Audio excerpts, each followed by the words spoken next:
രേണു സുധി വളരെ മോശമാണെന്ന് പറഞ്ഞിരിക്കുകയാണ് അപ്പാനി ശരത്ത്. എന്താണ് ശരത്ത് ഉദ്ദേശിച്ച ആ ഒരു മോശത്തരം? എന്തായാലും ഇത്രയും പറയാൻ ധൈര്യം കാണിച്ച ശരത്ത് അത് പറയണം. സുധിച്ചേട്ടൻ്റെ ഭാര്യ ആയതുകൊണ്ടാണ് ഞാനൊന്നും മിണ്ടാതെ ഇരിക്കുന്നത്. ഒരു പബ്ലിക് പ്ലാറ്റ്ഫോമിൽ വന്നിട്ടാണ് ഈ പറയുന്ന അപ്പാനി ശരത്ത് ഇങ്ങനെയൊക്കെ പറയുന്നത്. അപ്പൊ എന്ത് മോശത്തരമാണ് രേണു സുധി കാണിച്ചത് എന്നുള്ള കാര്യം അപ്പാനി ശരത്ത് പറയാൻ ബാധ്യസ്ഥനാണ്. ലൈവിനകത്താണ് ഈ സാധനം പറയുന്നത്. അവര് വെറും എന്നാണ് പറയുന്നത്. എന്താണ് അപ്പാനി ശരത്ത് അതിനകത്ത് ഉദ്ദേശിച്ചിട്ടുണ്ടാവുക? അപ്പാനി, അക്ബർ, ആര്യൻ, അഭിശ്രീ ഇവരുടെ ഗ്രൂപ്പിസം കാരണം ഇപ്പൊ സത്യം പറഞ്ഞു കഴിഞ്ഞാല് നമുക്ക് 4 പേരുടെ ഇൻഡിവിജ്വൽ ഗെയിം കാണാൻ പറ്റാതായിരിക്കുകയാണ്. എന്താണ് ആര്യൻ എന്നും, എന്താണ് അഭിശ്രീ എന്നും, എന്താണ് അക്ബർ എന്നും, എന്താണ് ഈ പറയുന്ന നമ്മുടെ എന്താ പറയാ ആര്യൻ, അപ്പാനി, ശരത്ത് ഒന്നും നമുക്ക് അറിയാൻ പറ്റാത്ത അവസ്ഥയാണ്. കാരണം ഇവർ 4 പേരുടെ ഒറ്റ ഗെയിമാണ് കളിക്കുന്നത്. ചുമ്മാ ഇരിക്കുന്നവരുടെ അടുത്തോട്ട് പോകുന്നു, കുത്തി അങ്ങോട്ട് തോണ്ടുന്നു. എടേ ഞാനൊന്ന് ചോദിക്കട്ടെ, ഇതെന്തോ നീ കോളേജാണ്? ഇവർ കോളേജിലെ സീനിയേഴ്സാ? ഞാൻ ഇന്നലെ കേസ് പറയാൻ വേണ്ടി റാഗിങ്ങാ? ഇത് റാഗിങ് ആണ് ഈ സീസണിലൂടെ നടത്തിക്കൊണ്ടിരിക്കുന്നത്. ഇവർക്ക് ഇൻഡിവിജ്വാലിറ്റി ഇല്ല. ഞാൻ പറഞ്ഞ ലാലേട്ടൻ വരുമ്പോൾ ഈ സാധനം ചോദിക്കണം. ഇവർ ഒറ്റയ്ക്ക് ഇന്ന് പൊയ്ക്കോട്ടെ, റാഗ് ചെയ്തോട്ടെ, എന്തോ ചെയ്തോട്ടെ. ഇത് ഈ ഗ്രൂപ്പായിട്ടൊന്ന് ചെയ്യുമ്പോഴാണ് ഇവർക്ക് ഒന്നിനും ധൈര്യം ഇല്ല കേട്ടാ. ഈ സീസണിലെ പെണ്ണുങ്ങൾക്കുള്ള ധൈര്യം പോലും ആണുങ്ങൾക്കില്ല. കാരണം ഒറ്റയ്ക്ക് ഇവർ ആരോടാ വഴക്കുണ്ടാക്കുന്നത്? അനീഷിന്റെ കൂടെ അല്ലാതെ ഇവർ ഒറ്റയ്ക്ക് വേറെ ആരുടെ കൂടെ വഴക്കുണ്ടാക്കൂല. സത്യം നിങ്ങൾ ലൈവ് കണ്ടു കഴിഞ്ഞാൽ നിങ്ങൾക്ക് മനസ്സിലാവും. പിന്നെ അനുമോളെന്ന് കത്തി കയറിയിരിക്കുകയാണ് അപ്പാനി കൂട്ടത്തിനെതിരെ. അതെ, അപ്പാനിയും പടയ്ക്കുമെതിരെയാണ് അനുമോൾ കത്തി കയറിയിരിക്കുന്നത്. ഈ പറയുന്ന അനീഷിനെ ഒറ്റപ്പെടുത്തുന്നു എന്നൊരു സാധനം വന്നിട്ട് അതിനകത്ത് ടോയ്ലറ്റിന്റെ വിഷയം എല്ലാ സീസണിലും ഉള്ള പ്രശ്നം തന്നെയാണ് ടോയ്ലറ്റിന്റെ വിഷയം.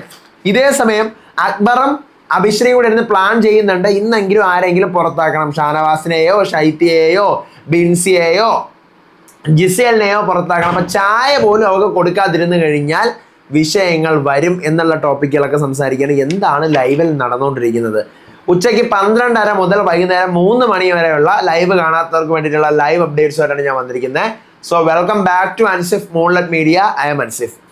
അപ്പോൾ നമ്മൾ നേരത്തെ പറഞ്ഞു വെച്ചതിൻ്റെ ബാക്കിയായിട്ട് അപ്പാനിയും ആര്യനും കൂടി സംസാരിക്കുകയാണ്. അപ്പാനി പറയാണ്, രേണുവിൻ്റെ കാര്യം എനിക്ക് സംസാരിക്കുന്നത് എനിക്ക് ഇഷ്ടമല്ല. ഞാൻ പ്രഡിഷൻ ലിസ്റ്റിൽ ഞാൻ രേണുവിൻ്റെ പേര് കേട്ടപ്പോൾ തന്നെ രേണു ഇവിടെ വന്ന് എന്തൊക്കെയോ മലമറിക്കുന്നതാണ് ഞാൻ കരുതിയത്. പക്ഷെ എന്നിട്ട് രേണു ഇവിടെ വന്നതിൽ ഒന്നും ചെയ്യുന്നില്ല. രേണു വെറും എന്നിങ്ങനെ രേണുവിൻ്റെ കാര്യങ്ങളൊന്നും ഞാൻ പറയുന്നില്ല.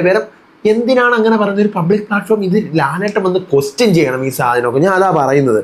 എന്നിട്ട് വീണ്ടും പറയുന്നുണ്ട്, അവൾ വെറും പാലാണ്. എനിക്ക് സുധിയുടെ കൂടെ ഞാൻ വർക്ക് ചെയ്തിട്ടുണ്ട്, എനിക്ക് സുധിയെ അറിയാം. അപ്പൊ സുധിയുടെ വൈഫ് എന്നുള്ള കാര്യത്തിലുള്ള ഒരു സ്നേഹം മാത്രമേ എനിക്കുള്ളൂ.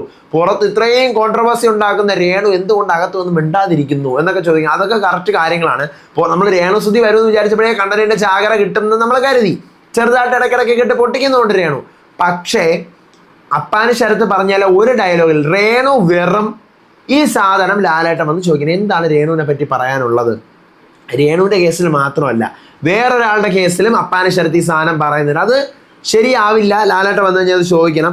അപ്പോഴാണ് എന്നിട്ട് എന്താ പറയുക, അപ്പാനി വീണ്ടും പറയുന്നുണ്ട് നമ്മുടെ അനു ഫേക്കാണ്.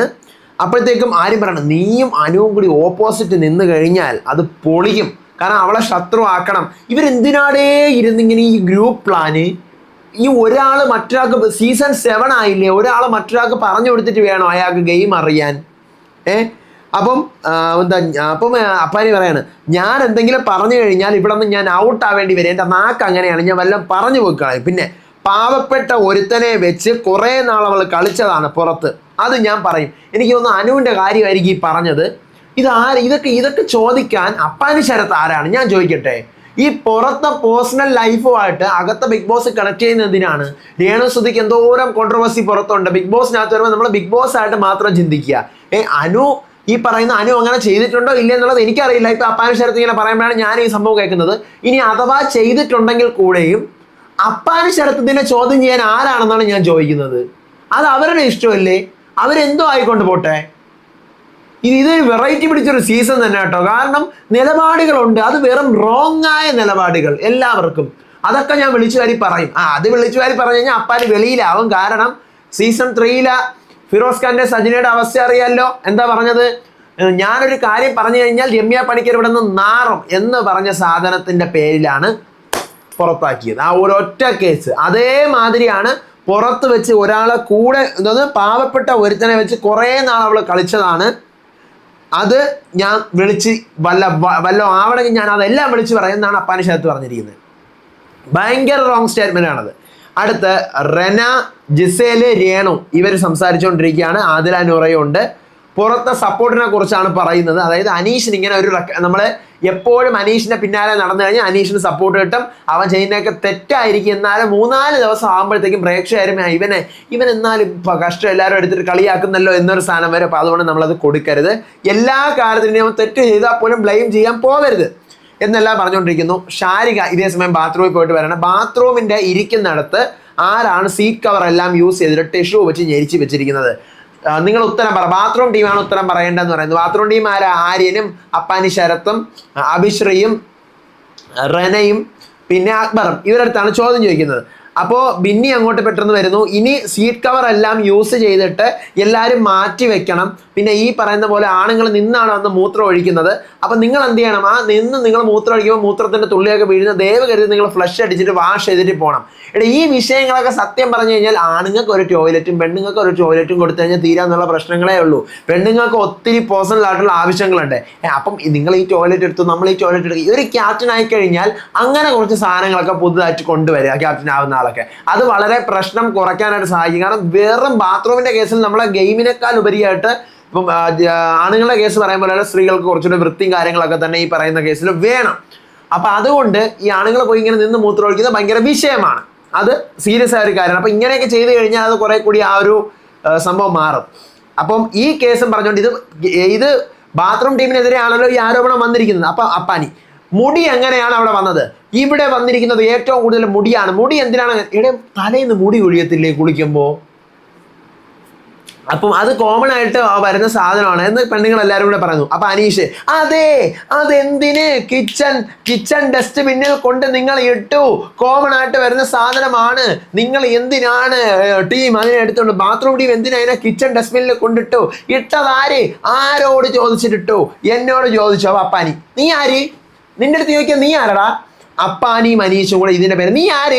നീ നമ്മുടെ കൂടെയാണ് നിന്ന് കളിക്കുന്നത്, നമ്മൾ നിന്റെ കൂടെ അല്ല. നീ പോടാ. രണ്ടുപേരുടെ മുഴുമുക്കട്ട വഴക്കാവുന്നു. അപ്പാനിയും ആര്യനും കൂടിയാണ് അനീഷിന്റെ എതിരായിട്ട് വലിയ വഴക്കാവുന്നു. വഴക്കായി തീർന്നിട്ടില്ല. വഴക്കായി ഏതാണ്ട് മൊട്ട വഴക്കാകുമ്പോൾ രഞ്ജിത്ത് വന്നിട്ട് പറയുന്നു നമുക്ക് കംപ്ലൈന്റ് ഇല്ല. പിന്നെന്താ പ്രശ്നം? നമുക്ക് കംപ്ലൈന്റ് ഇല്ലല്ലോ അവിടെ മുടി കൊണ്ടിട്ടതില്ലേ. അപ്പൊ അനീഷ് എന്നോട് ഒരാള് കിച്ചൺ ടീമിൽ ഒരാൾ പറഞ്ഞിരുന്നു മുടി കൊണ്ടിട്ടെന്ന്. എങ്ങനെയാണല്ലോ അനീഷ് സംസാരിക്കുന്നത്? അതാരെന്ന് എൻ്റെ അടുത്ത് പറയുന്നോ ഞാൻ ചൂണ്ടിക്കാണിക്കണോ? അപ്പൊ സരിക ഞാനാണ് എപ്പോഴെന്ന് പറഞ്ഞില്ല, കുറച്ച് കഴിഞ്ഞിട്ട് ഞാനാണ് ഇന്നലെ ഇവരാ മുടി അവിടെ കൊണ്ടിട്ടപ്പോഴത്തേക്കും ഇങ്ങനെ കൊണ്ടിടരുത്, നിങ്ങൾക്ക് വേറെ സൊല്യൂഷൻ ഒന്നും ഇല്ലെങ്കിൽ എന്തെങ്കിലും വെച്ച് കെട്ടിക്കൊണ്ടിടുന്ന് പറഞ്ഞത്. ഇപ്പൊ അത് സോൾവ് ആയതുകൊണ്ട് ഞാനത് മിണ്ടുന്നില്ല. അപ്പൊ അനീഷനെ ഒറ്റപ്പെടുത്തരുത് നിങ്ങൾ എല്ലാവരും ഉണ്ടെങ്കിൽ എന്നിട്ട് ഞാനും അനീഷിന്റെ കേസ് അല്ല, അത് പിന്നെയാണ് പറയുന്നത്. ഞാൻ 2 തവണ കണ്ടു മൂത്രത്തിന്റെ ഡ്രോപ്പ് അവിടെ കിടക്കുന്നത്. ടിഷ്യൂ ഒട്ടിച്ച് വെച്ചിരിക്കുകയാണ് ക്ലോസറ്റിന്റെ മുകളിൽ.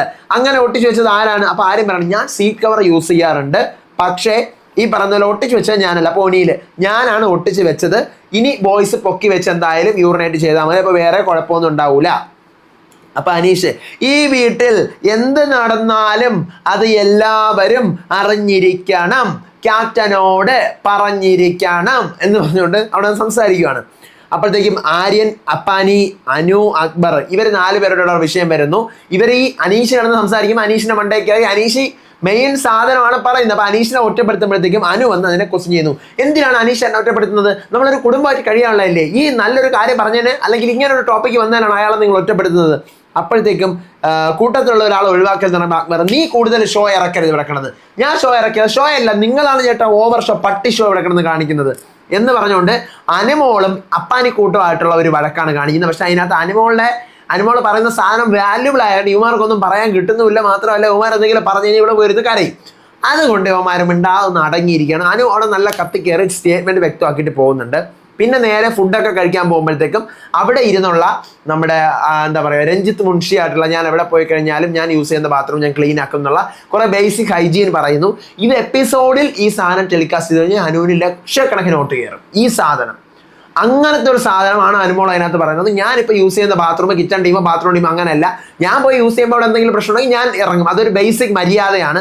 അപ്പോൾ അത് എല്ലാവർക്കും ഉണ്ടോന്നിരിക്കും. അപ്പോൾ മുൻഷി ഇങ്ങനെ ചൊറിയുന്നുണ്ട്, പക്ഷെ അനുമോൾ കറക്റ്റ് കാര്യം അവിടെ പറയുന്നുണ്ട്. പിന്നീടാണ് ഇന്നലെ നമ്മൾ പ്രൊമോയിൽ കണ്ട ഷാനവാസും അക്ബറുമായിട്ടുള്ള സംസാരം ആക്കി പറയുന്നു. അക്ബർ ആക്കിയിട്ട് നീ ഇവിടെ എന്താണെന്നുള്ളത് എല്ലാവർക്കും അറിയാം, നീ ഇന്നലെ പറഞ്ഞ കാര്യവും അറിയാം, നീ കൂടുതൽ സംസാരിക്കണ്ട. അപ്പം ആര്യം പറയുന്നു, നിങ്ങൾ ലവ് ട്രാക്ക് പിടിക്കുകയാണോ ചേട്ടാ? അതെനിക്ക് സത്യമായിട്ടും എനിക്ക് ഇഷ്ടപ്പെട്ടില്ല കേട്ടോ. ഷാനവാസിന് ഒത്തിരി നെഗറ്റീവ് ഉണ്ട്, കാര്യമുണ്ടെങ്കിലും ഒരു ഭാര്യയും 2 മക്കളും ഒക്കെ ഉള്ള ഒരാളുടെ 2 മക്കളുണ്ടെന്ന് തോന്നുന്നു, മക്കളൊക്കെ ഉള്ള ഒരാളുടെ മുഖത്ത് നോക്കി നിങ്ങൾ ലവ് ട്രാക്ക് പിടിക്കുകയാണോ അനുവിൻ്റെ കൂടെ എന്ന് ചോദിച്ചു കഴിഞ്ഞാൽ അത് ഭയങ്കര മോശമാണ്. ആ സ്റ്റേറ്റ്മെൻറ്റ്. ആ ചോദിച്ചത് നല്ലതുപോലെ ആരെനിക്കറിയാം ആരാണ് ഷാനവാസ് എന്ന്, എന്നിട്ട് അങ്ങനെ ചോദിക്കാൻ പാടില്ലായിരുന്നു. അപ്പോൾ അക്ബർ, നീ ഇവിടെ എൻ്റെ അടുത്ത് വന്ന് എത്ര കളിച്ചാലും ഏക്കൂലടാ, എനിക്കിവിടെ കുങ്കുമപ്പൂലെ രുദ്രനെ അല്ല കാണേണ്ടത്, ഇന്ദ്രനെ അല്ല എനിക്ക് കാണേണ്ടത്, പറഞ്ഞ മനസ്സിലായില്ലേ? അപ്പോഴത്തേക്കും അത് തന്നെയാണല്ലോ എൻ്റെ പ്രേക്ഷകർ, അത് തന്നെയാണല്ലോ എൻ്റെ ഓഡിയൻസ്, അത് തന്നെയാണല്ലോ എൻ്റെ ബലം. അപ്പോഴത്തേക്കും അത് നമുക്ക് കാണണ്ടടാ, നീ ഇവരൊക്കെ അത് കാണിച്ചൂടാ. ഇങ്ങനെ ഒരാൾ അങ്ങനെ പറയുന്നു, ഒരാൾ തിരിച്ചിങ്ങനെ, ഞാൻ ഈ അടി നീണ്ടു വെക്കൊണ്ടേ ഇരിക്കും. അപ്പോൾ ഷാനവാസ് പറയാണ്, ഞാൻ കളിച്ച് തുടങ്ങിയിട്ടില്ല, ഇവിടെ മാനിപ്പുലേറ്റ് ചെയ്ത് അനുമോളെ കുത്തിത്തിരിച്ച് വിട്ട് ഇതെല്ലാം ചെയ്യാൻ നോക്കിയത് ആരാണ്? എന്നിട്ട് അനുമോളെ വായിരിക്കണം കേട്ടില്ലേ? അപ്പം നീ കളിച്ച് തുടങ്ങിയിട്ട് കാര്യമില്ല ഷാനവാസ്, നീ കളിക്കണ്ട കേട്ടോ, നീ കളിക്കണ്ട. മാനിപ്പുലേറ്റ് ചെയ്ത് ആരാണെന്ന് എല്ലാവർക്കും അറിയാം. അപ്പം അനീഷ് അങ്ങോട്ട് വരുന്നു. രാവിലെ കിടന്നുറങ്ങിയ വിഷയത്തിൽ ഉറങ്ങിക്കിടക്കുമ്പോൾ ബെഡ്റൂമിൽ നിന്ന് സംസാരിക്കാൻ പറ്റില്ല. എൻ്റെ പൊന്നെ, അപ്പാനിയും അനീഷും കൂടെ മൊട്ടം വഴക്കാവുന്നു. ഈ ഉറക്കത്തിൻ്റെ കാര്യം പറഞ്ഞ് ഇത് ഉറങ്ങാൻ ഇവിടെ വന്നതാണ്, ശരിയാണ്, നമുക്ക് അതേ പറ്റത്തുള്ളൂ, അതേ ആകുള്ളൂ എന്ന് പറയുന്നത് വീണ്ടും മൊട്ടം വഴക്കാവുന്നു. അതിനുശേഷം അക്ബറും അഭിശ്രീയോട് ഇരുന്ന് പ്ലാൻ ചെയ്യുവാണ്, നമുക്ക് ഇന്ന് രാത്രി എന്ത് ചെയ്യണം, ഒരാളെ പുറത്താക്കണം. ഈ പുറത്ത് കിടക്കുന്നതെന്ന് ഷാനവാസ് ഉണ്ട്, അതുപോലെ ബിൻസി ഉണ്ട്, ഷൈത്യ, ജിസേൽ. അപ്പം എങ്ങനെയെങ്കിലും നമുക്ക് പുറത്താക്കണം. ആരെ പുറത്താക്കാം? ഷാനവാസ് ഇരുന്ന് ഷാനവാസിനെ അവരെന്തായാലും കട്ടിലേക്ക് കിടത്തത്തില്ല, കാരണം എങ്കിൽ ഷാനവാസ് ഉറങ്ങും. ബിൻസി ആയിരിക്കും മിക്കവാറും കിടക്കുന്നത്, ഷൈത്യ അവിടെ ചാരിയിരിക്കും, ജിസേൽ ഓടി നടക്കും.